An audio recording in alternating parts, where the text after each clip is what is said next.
saying this episode, Spooks and Spookettes, it's an offense punishable by death in Singapore. Tonight's movie, VHS Part 2.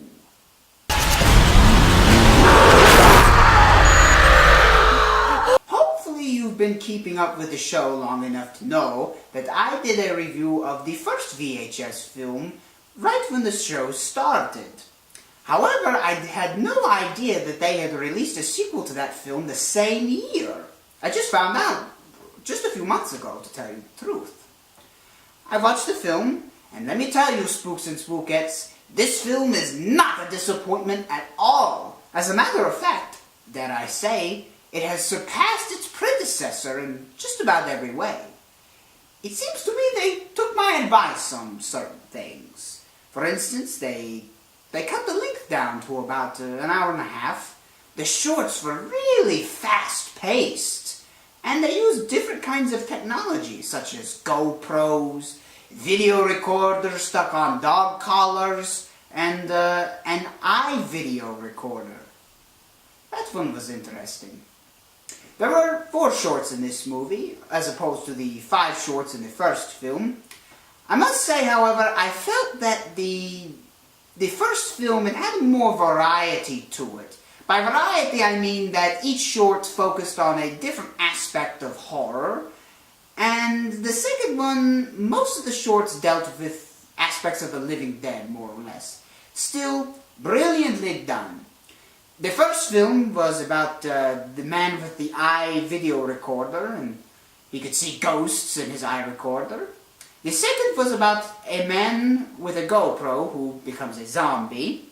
The third was about a cult leader who summons a giant monster and his followers become zombies. And the last short was about an alien abduction. Also, folks, I saw something in this film I never thought I would ever see before. Alan Wingard actually made a movie that I enjoyed. He was the one that directed the movie about the man with the iRecorder that could see the ghosts.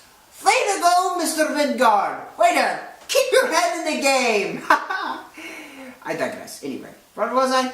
Oh, yes. Even the quote-unquote weakest short of the movie, it was superb. I won't say what I thought was the weakest one. There really was no weakest one.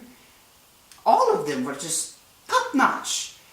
I really liked the alien abduction short because it just looks so realistic. I felt sorry for the little doggy though. Poor doggy. Well, that's all the time that I have. Be sure to join me next week for my review of Pacific Rim. And just to warn you, Spooks and Spookettes, next week I will be bald.